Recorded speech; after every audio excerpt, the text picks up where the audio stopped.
Listen, I'm going to tell you something that might make you want to close this video. But if you stay with me, by the end you'll understand why every man you meet feels like a disappointment. You know what I see when I look around? Women, successful women, beautiful women, intelligent women, sitting alone wondering where all the good men went. And before you roll your eyes thinking this is another blame women rant, hear me out. When was the last time you met a man who actually knew how to emotionally show up? Who didn't run at the first sign of real intimacy? Who wanted more than just access to your body and your Instagram feed? Take your time. I'll wait. You can't remember, can you? And there's a reason for that. We've created a world where emotionally available men are practically extinct. Not endangered. Extinct. It's like every man got together and decided that vulnerability is weakness, that emotions are for women, and that commitment is a trap. You understand what I'm saying? The math just doesn't work anymore. Let me paint you a picture. Imagine you're shopping for a partner. You need someone who can communicate, who's emotionally intelligent, who wants partnership, not ownership, who's actually dealt with his childhood wounds instead of making you his unpaid therapist. You look around. 90% of men are still trying to figure out how feelings work. The other 10%, already taken or gay. Those are your options. And then men wonder why you're single. I had this conversation with my best friend last week. She's 32, has her own business, works out, takes care of herself, the whole package. She tells me, I haven't met a man worth my time in 2 years. 2 years. I ask her why. You know what she says? Every time I give a guy a chance, it's the same script. He's all in for 3 months. Love bombing, future faking, acting like I'm the only woman on earth. Then the moment I ask for consistency, ghost. The moment I expect him to match my emotional maturity, he's not ready for something serious. The moment I stop performing and show him my real self, he's suddenly focusing on his career. And here's the thing nobody wants to admit. Modern men are terrified of women who actually have standards. They want a cool girl who doesn't need reassurance, a hot girl who doesn't notice when he's emotionally checked out, a smart girl who doesn't call out his BS, a successful girl who still makes him feel like the prize. They want you to be everything while they offer, what exactly? Inconsistent texts, breadcrumbs of affection, the privilege of wondering if you matter.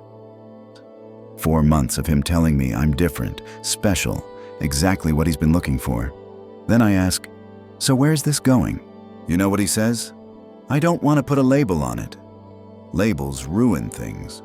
Translation, I want all the benefits of a relationship with none of the accountability. And this isn't some isolated incident. This is the mentality I see everywhere now.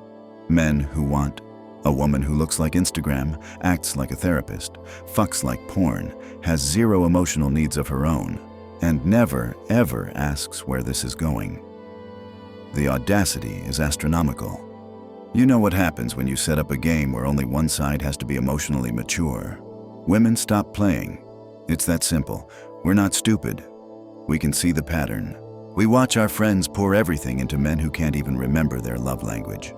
We see good women, smart, beautiful, accomplished women, begging for basic respect from men who treat them like options. We see the posts, you know which ones, where men rate women's bodies like meat, where they laugh about spinning plates and keeping backup girls, where they share strategies on how to keep a woman interested with minimum effort. Keep her guessing. Don't text back too fast. Make her work for your attention. It's manipulation dressed up as strategy. And then these same men wonder why women have walls up. Let me tell you the real poison in all of this. It's not just the emotional unavailability. It's the complete devaluation of what women actually bring to relationships. A woman today can have her own money, her own home, her own life, be emotionally intelligent, communicate her needs clearly, show up consistently, actually be ready for partnership. And what does she hear? You're too independent. You're intimidating. You make me feel emasculated. You're too much. Too much. As if wanting someone who can match your energy, your effort, your emotional depth is asking too much. I coached this woman recently. 29 years old, therapist, one of the most emotionally aware people I've ever met. She tells me about her last relationship. 6 months.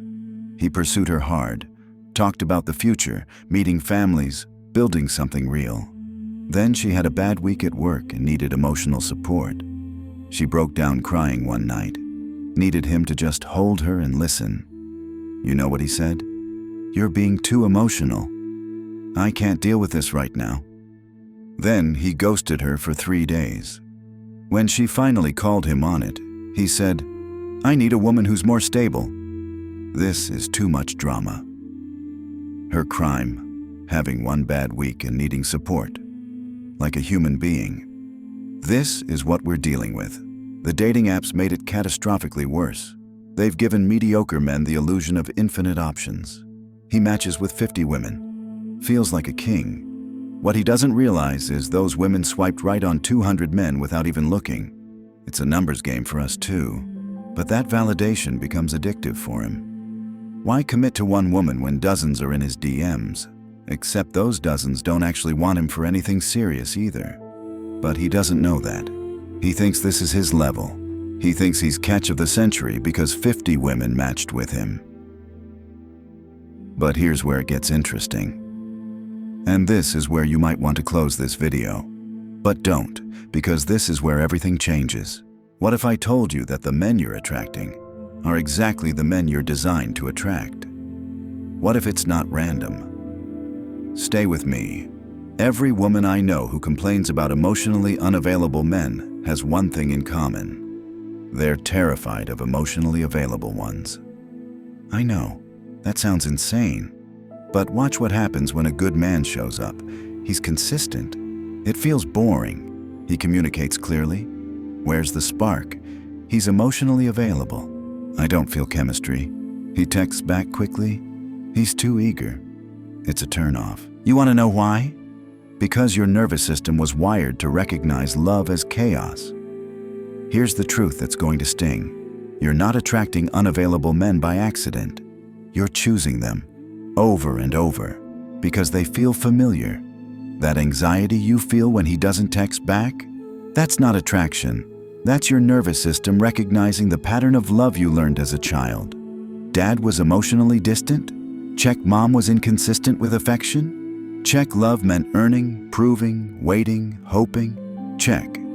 So now, as an adult, when a man is consistent, available, and present, it feels wrong. It doesn't compute as love. The good guy who texts back immediately. Your brain reads that as not valuable because you learned that love is scarce and has to be earned. The guy who love bombs then disappears. Your brain reads that as finally someone worth chasing because you learned that love is conditional and requires proving yourself. You're not unlucky in love. You're running a program installed before you could talk. Every bad boy you've chased, every unavailable man you've tried to fix, every guy who made you feel like you weren't enough. You chose him specifically because he couldn't love you. Not consciously, but your nervous system chose him because if he can't love you, you never have to risk being fully seen. If he's emotionally unavailable, you never have to be vulnerable. If he's always at arm's length, you're safe from the scariest thing of all. Real intimacy. The good men, the available ones, they're terrifying because they'll actually see you, all of you. And that little girl inside who learned she wasn't enough is convinced that if anyone really sees you, they'll leave. So you choose men who leave before they can see you. You're protecting yourself from the very thing you say you want. So when you ask, where did all the good men go? The answer is, they're right there. You're just not wired to see them as attractive yet. That friend who's too nice? Available. That guy who doesn't give you butterflies? Emotionally stable. That man who feels boring? Consistent.